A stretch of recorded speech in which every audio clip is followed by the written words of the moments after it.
It's been great so far.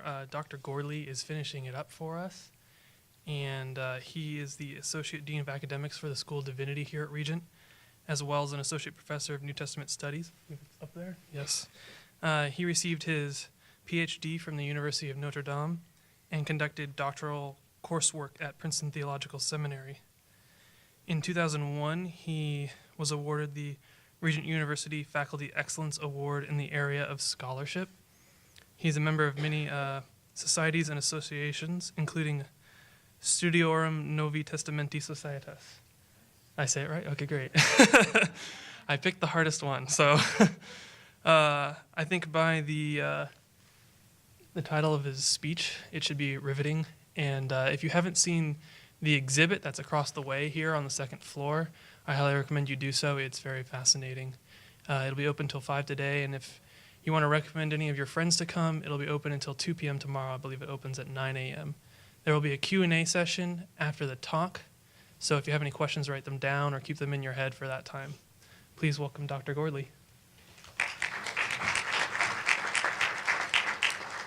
Thank you, Jason, and I also want to thank Dean Barron and the owners of the Green Collection for putting this together and for inviting me to be part of it. I'm really excited about the opportunity just to share with you a little bit of the things that I find exciting about the Dead Sea Scrolls. And as a professor, I have the ability to go off on tangents, if you can imagine that. And so I've actually prepared my comments, so I'm going to read some of this and just to kind of keep us on track. But this is a pretty exciting day here at Regent University. We just had the ribbon cutting ceremony for our new chapel this morning. So, and even more exciting than that, we have this lecture right now at 2 o'clock.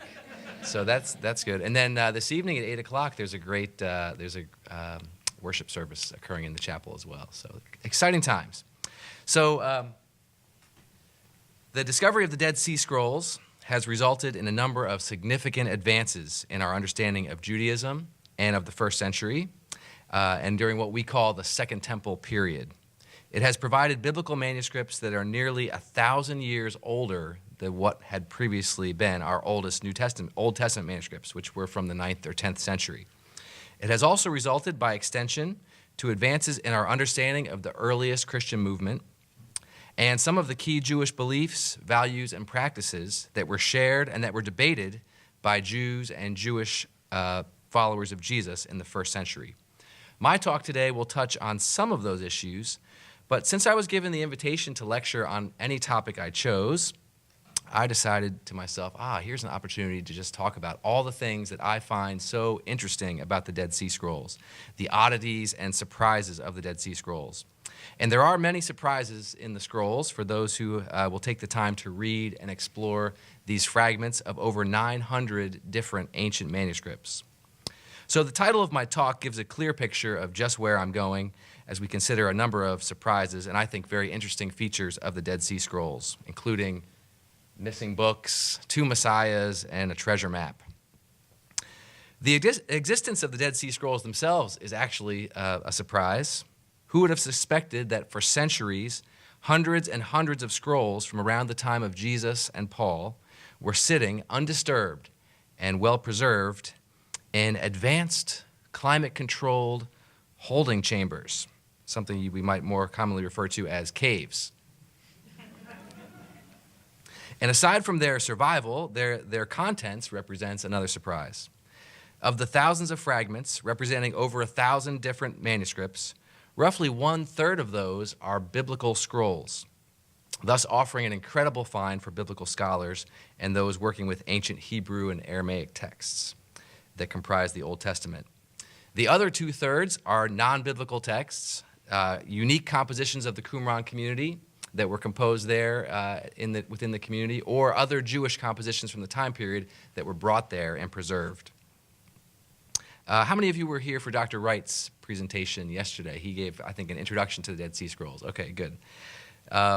So then you learned at least about some of the texts that were unique to the Qumran community and that are fascinating as well. Well, here's 2 surprises. First of all, the most prevalent Old Testament books that were preserved, quoted, and alluded to at Qumran. So what do you think those might be? We got a vote for Isaiah, and that's one of them. Psalms, that's another one. And I'll give you the rest, Genesis and Deuteronomy. So these are preserved in multiple copies at Qumran, and they're also cited, alluded to, quoted in the Qumran documents that the community wrote themselves. And what's interesting is, what do you think the 4 top Old Testament books are of interest to New Testament writers? The same ones, Genesis, Deuteronomy, Isaiah, and Psalms. So it's very interesting that these were the books that give an orientation to the story of what God had been doing in the world through the people of Israel, and they give the expectation for what God was going to do through the Messiah. And the early Christians, who were Jews themselves, looked to these books in particular to give them a good understanding of what God was doing in the world in their day and age. Now, of the 39 books of the Old Testament, only one is missing, not found at Qumran, not even a scrap. Does anyone know what it is? It's Esther, right. So this is quite interesting. Several questions immediately come to mind. What's the first question? Yeah, why? Why is Esther not there? Clearly, this was a group that treasured the Hebrew Bible. They preserved multiple copies, but there's not even a fragment. Well, one possible answer could be that the people at the Qumran community didn't have the book of Esther. They didn't know about the book of Esther. So that would explain why they didn't have it there. They didn't know about it. But that's unlikely, because it turns out that analysis of non-biblical texts at Qumran showed that they were aware of Esther. They used phrases that are used only in the book of Esther, and they used them in a couple places in their writings. So clearly they were familiar with the book of Esther. So perhaps there were some objectionable features of Esther that didn't cohere with the beliefs of the Qumran community. Can anyone think of any unique features of the book of Esther? Okay, doesn't use the name of God, right. It's the only book in the Old Testament that doesn't refer to God, so maybe that could have been an issue. Other unique features? Well, it includes the intermarriage of a Jewish woman with a Gentile king, and that may have been objectionable to a group like the Qumran community, which was particularly interested in the purity of the people of Israel. It also is a book that features a female heroine. And the place of women at the Qumran community is somewhat debated, and maybe that's another surprise or something, but that would be something for another talk. But maybe the fact that a woman is the main character caused them to want to set it aside. Or it could just be, an accident of history that of all the scrolls that survived, this one just didn't happen to survive. But there is an explanation, though, I think that might be possible, and this has to do with another surprising feature of the Dead Sea Scrolls. The scrolls reveal a community that is passionate about, and perhaps we might even say obsessed with, calendars. Yeah, I was trying to find a good illustration of a calendar. I thought of kittens for some reason. Why was the Qumran community obsessed with calendars?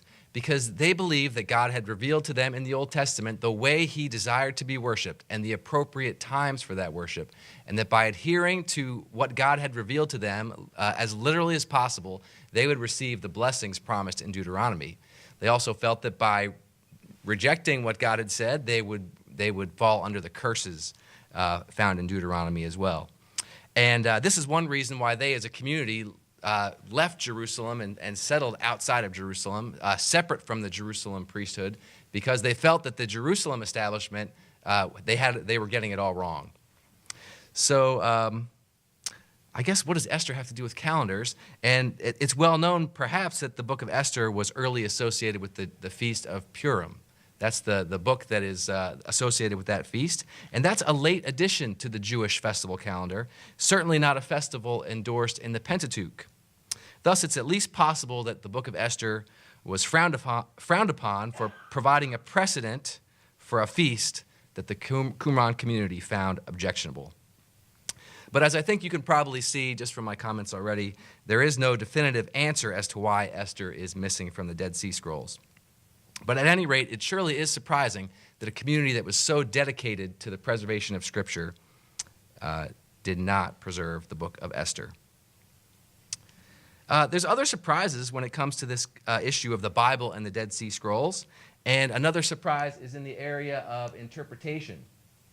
And I just went ahead too far there to reveal my next surprise. The Dead Sea Scrolls contain the earliest example of a type of writing that previous to the findings at Qumran we didn't know existed this early, and that is the genre of biblical commentary. Probably something that we're all familiar with. When you want to understand a passage in Scripture, you read it yourself, you pray about it, you ask someone, or you go consult a commentary. And so this is the first, the Dead Sea Scrolls contain examples of biblical commentary that where they take a verse from a book of Scripture and then they comment and say, they quote the verse and they say, this is what it means. And they go from verse to verse to verse.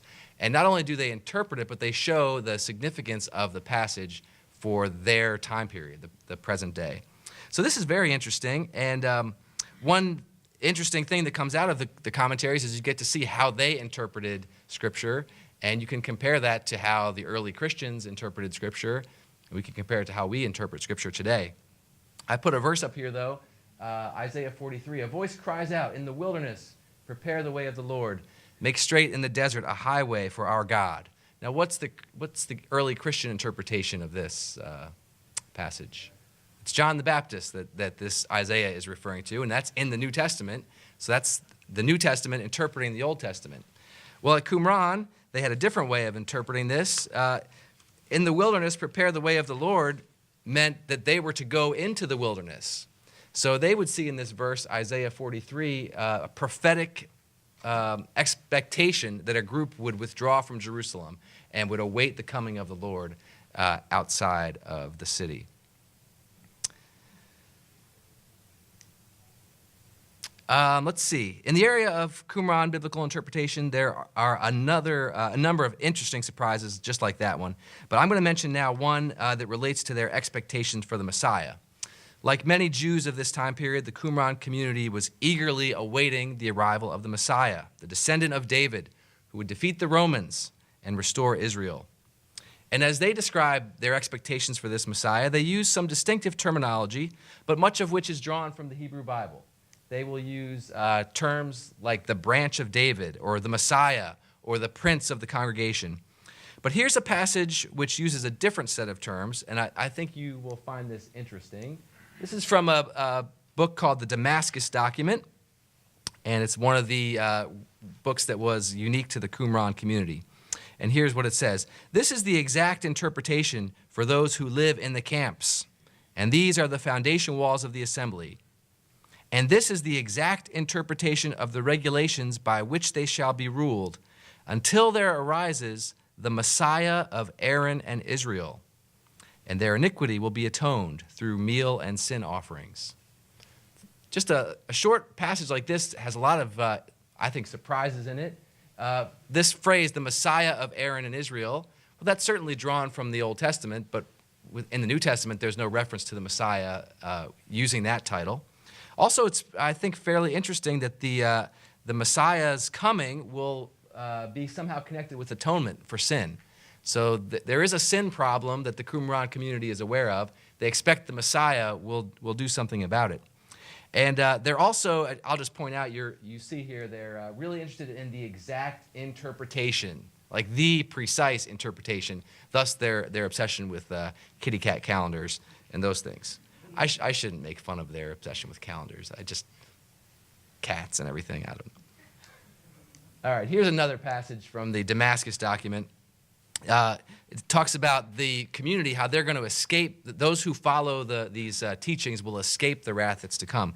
So these shall escape in the age of visitation, but those that remain shall be delivered up to the sword when there comes the Messiah of Aaron and Israel, as happened in the age of the first visitation, as Ezekiel said by the hand, or as he said by the hand of Ezekiel. And then there's a quotation from Ezekiel.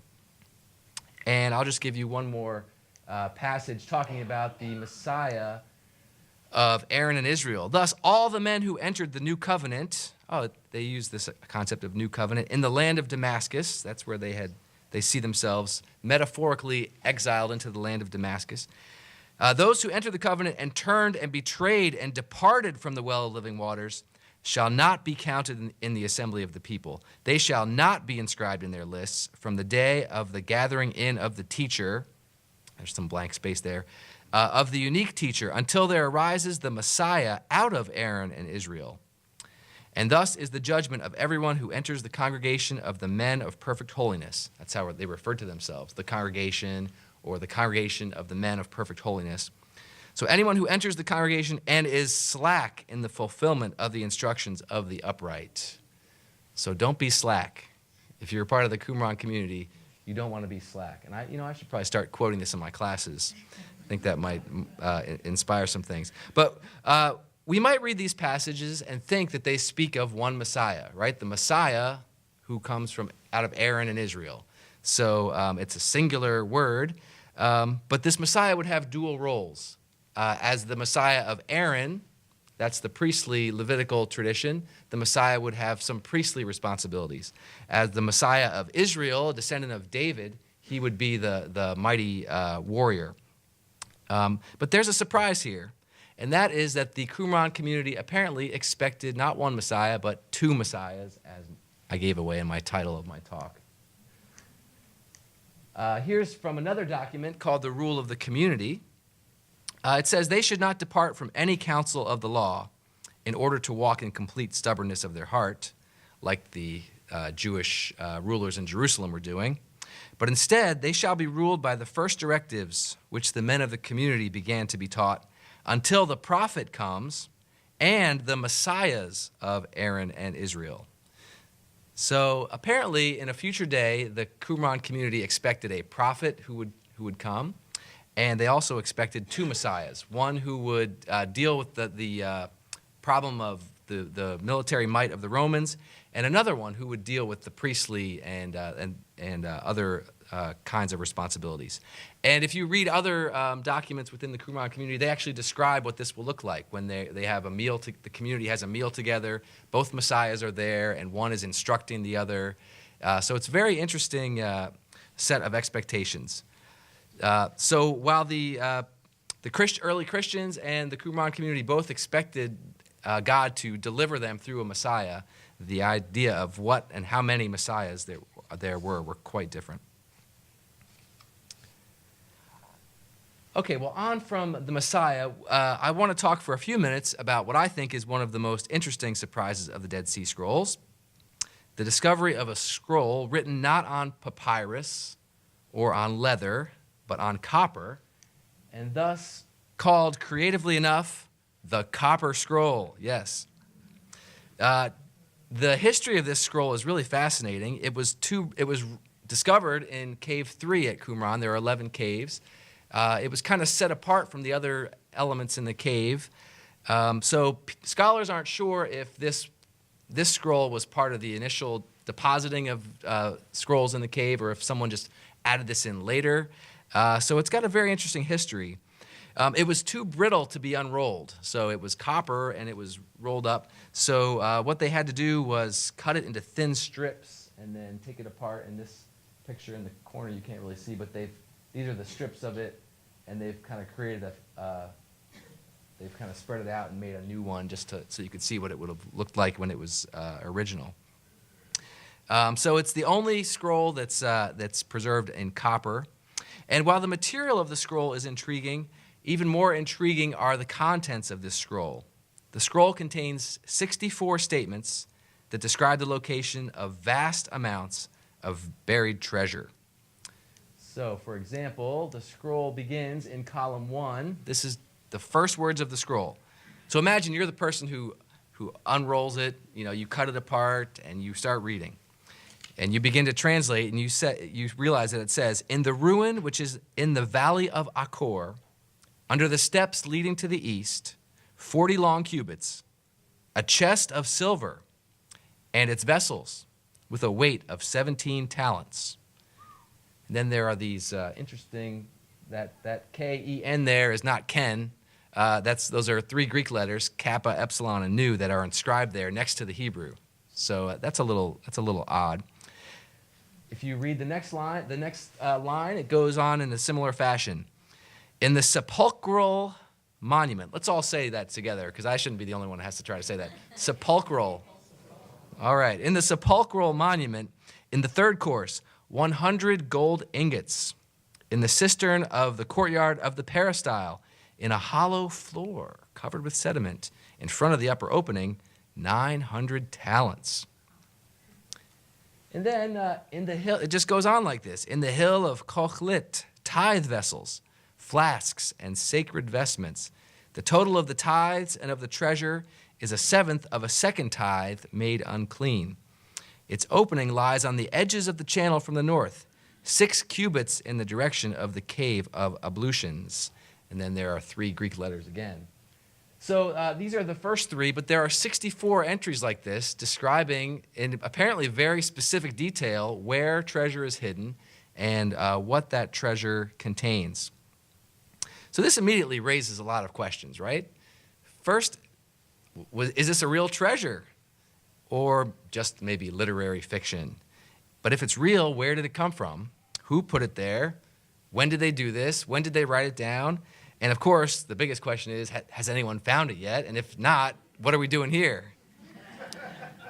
Well, not to disappoint you all, but the initial scholars who found this thought it was probably just literary fiction.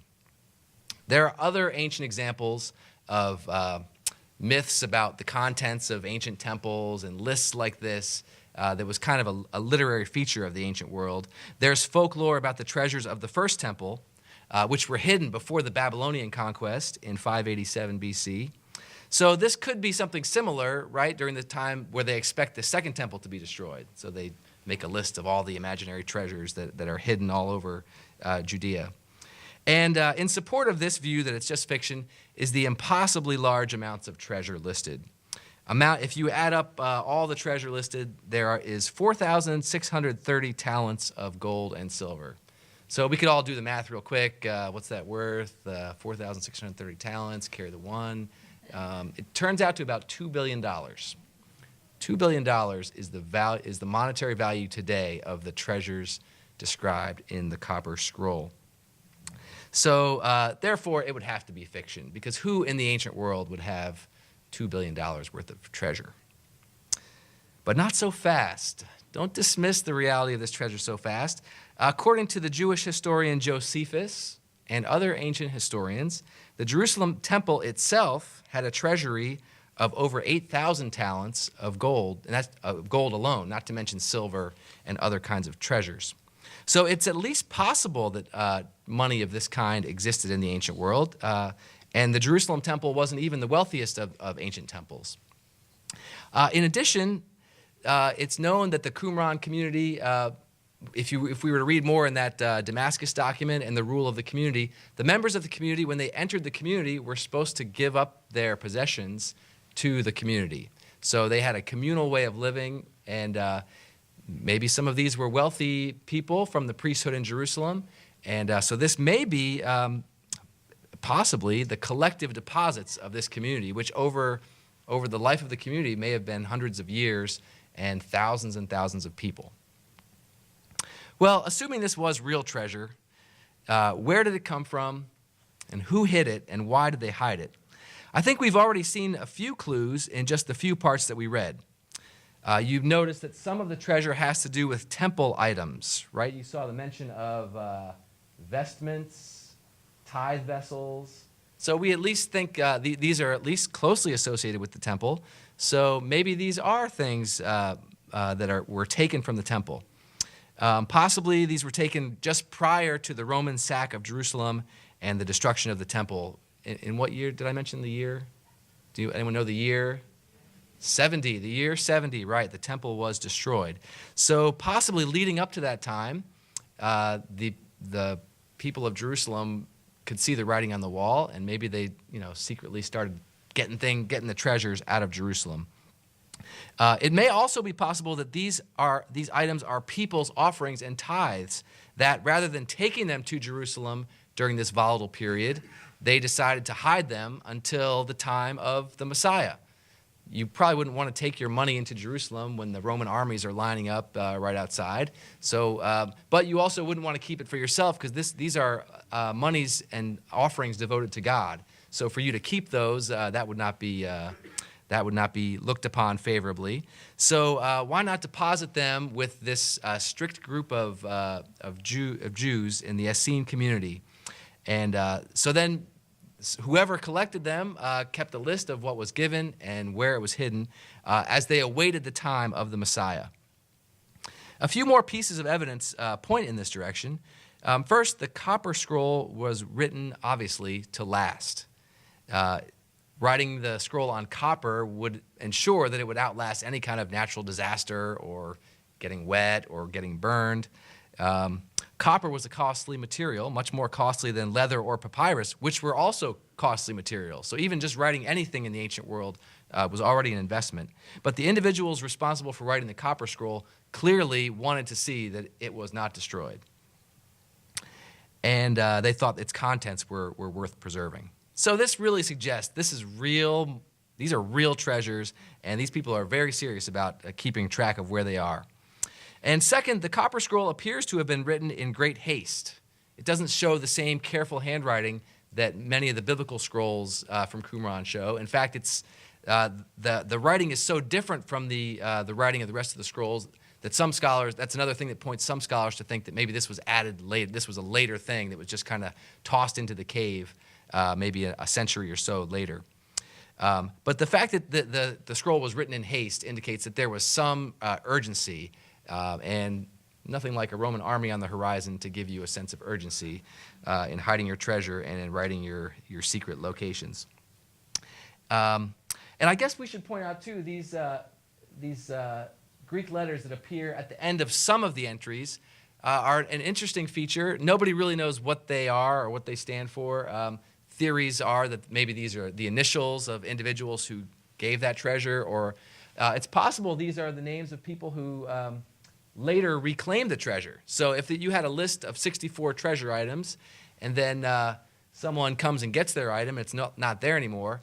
Well, if you just had a regular papyrus, you could scratch it out or something. But if you got a copper scroll, you're not going to scratch out, all this writing. So you just type in, however they did it, hammer in the initials of the person there, or probably not initials, maybe the first syllable of their name. So that's one theory. But there's one more thing we should note here, and that is the intriguing and tantalizing ending of the copper scroll. So it goes like this for 63 items. The 64th item, though, I think is another surprise. So, in the tunnel, which is in Yanach. Nobody knows what that word is because nobody knows where Yanach is, so they just give you the 3 Hebrew letters there. To the north of Kochlit, which opens toward the north and has graves in its entrance. Ooh. A copy of this text and its explanation and their measurements and the inventory of everything, item by item. So apparently this is the copper scroll is just a kind of a condensed version of the real list of treasures that has all the details and the exact explanations of where everything is. So this is kind of like a cheat sheet or something. In case that main scroll is destroyed, well, at least this is preserved, and it gives people enough to go on. At least the people who initially hit it, they would know what they were dealing with. But this also points out that as an abbreviation of a larger document, the copper scroll is intended to be somewhat cryptic. So it's not meant to give all the answers or give away all the treasure.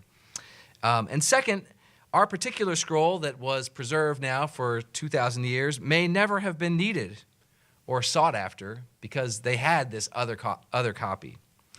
And that being the case, it's possible that this other scroll was already used by the original owners to go and retrieve all their treasure. So they didn't need this scroll anymore because the treasure had all been found. And that means that the treasure is probably not there anymore today. So most likely the treasures of this copper scroll were reclaimed by those who hid them and are not waiting there to be discovered. But nevertheless, this has not stopped people from seeking them with great excitement in recent decades. As a quick Google search will reveal, if you want to see some interesting things, just Google the Copper Scroll treasure and see what current excavations are planned to find this. But this is not just people today who are on a treasure hunt. The initial people who discovered the Copper Scroll, one of the initial guys who translated it, he hired a huge team to go out and bring back the treasures, and he was unsuccessful in finding any of them. Yeah, he didn't find any, none of these. So I guess if you're looking for a good way to invest your money, an expedition for the Copper Scrolls is probably not the way to go. So just in wrapping up, I'll just say a few words about the world of the first century, the world into which the Dead Sea Scrolls give us a glimpse.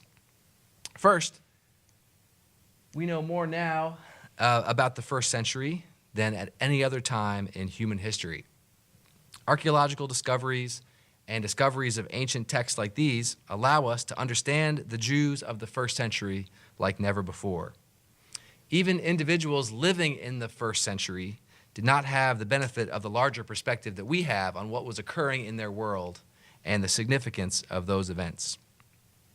So for us gathered here in the context of a Christian university, there's an ongoing need, and I would even say an obligation, for us to incorporate this kind of information into our understanding of Jesus and of the early Christian movement and what it was they were claiming and what it was they believed. And while we should value deeply the theology and perspective of believers of earlier generations, even in earlier centuries, we are also responsible for this vast amount of information that is now available. So we need to see how do earlier views relate to new findings. And we can consider how we may better understand the life and teaching of Jesus and the books of the New Testament that bear witness to him. But these surprises of the Dead Sea Scrolls also raise other questions and make me wonder what other texts and surprises remain to be discovered. Nobody expected to find 2,000-year-old scrolls in a set of caves by the Dead Sea. And how will these new surprises help us better understand Jesus and his world? And these surprises also make me wonder what other texts have already been discovered, but maybe their significance has been overlooked. Maybe there are many texts from the ancient world that people have read, translated, put in a book, put on the shelf. But I think careful study of many of these texts could help us to understand the New Testament in a much broader way. So rather than boring history or dry theology, the study of ancient texts has the potential to enliven and enrich our understanding of the New Testament and the world in which Jesus lived. And as we understand these things better, we gain a new appreciation of who Jesus was then and who he is, even for us today. And so I have of course, a picture of Indiana Jones there seeking his treasure. But I think the study of ancient texts can be just as exciting and even more meaningful for our lives. So thank you.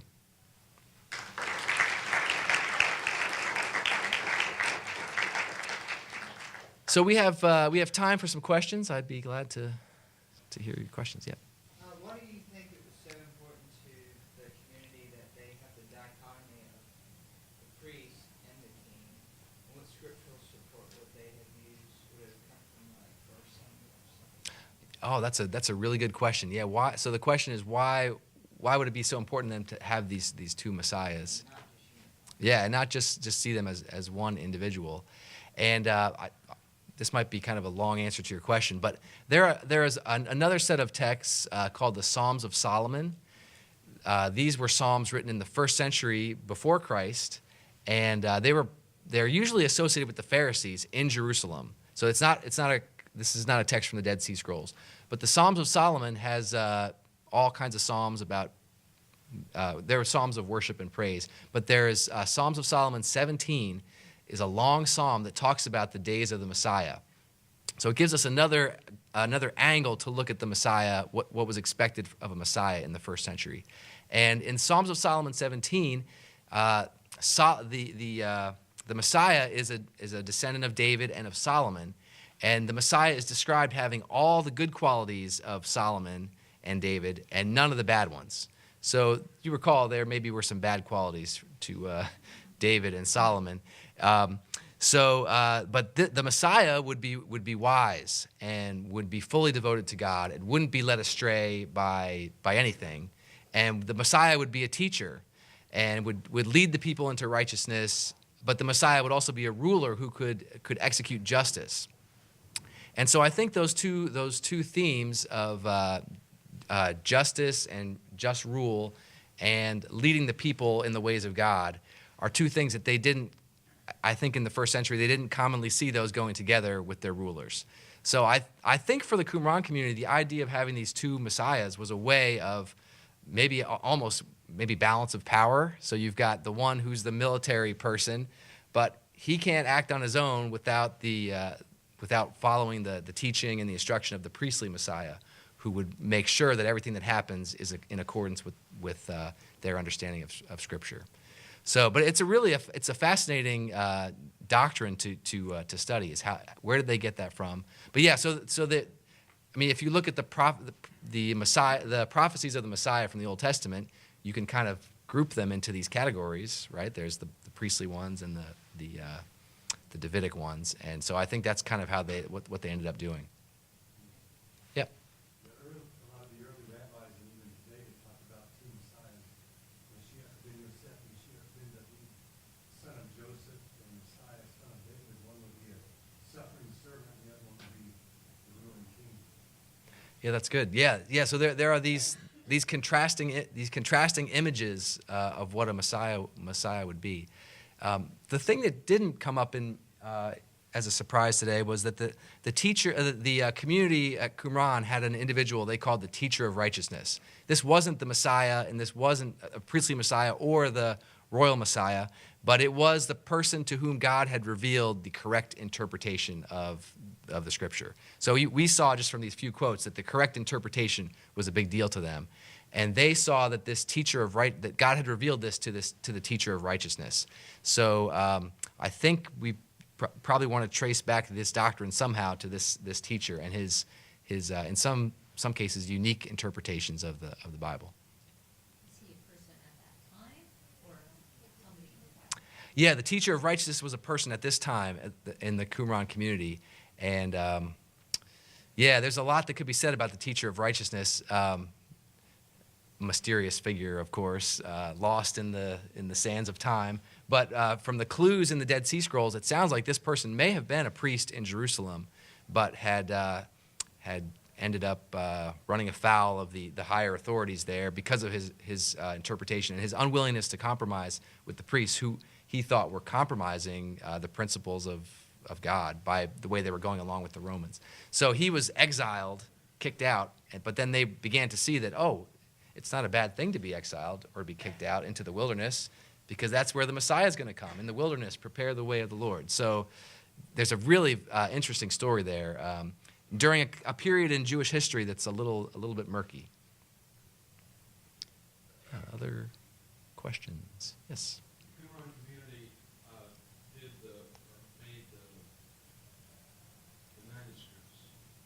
How did they survive? What was their economic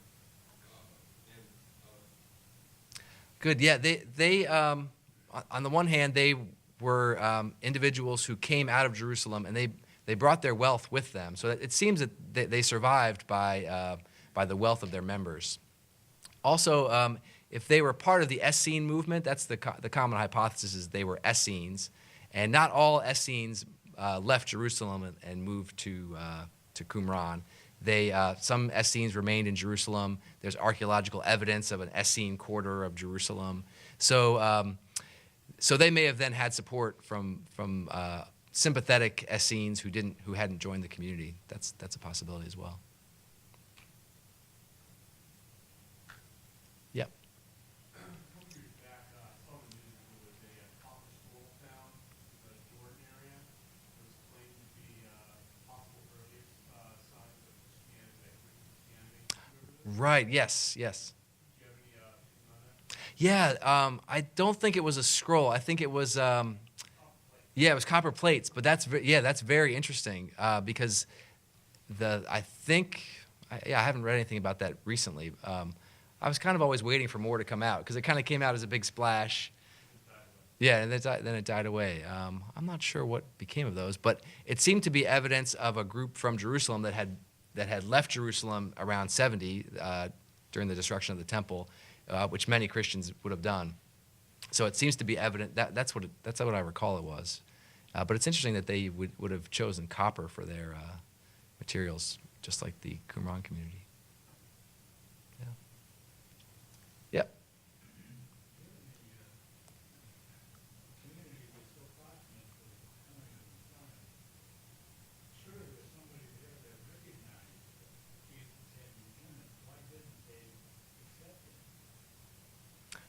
That's a very good question. Yeah. So the relationship of Jesus and Jesus' followers to the Qumran community is an interesting one.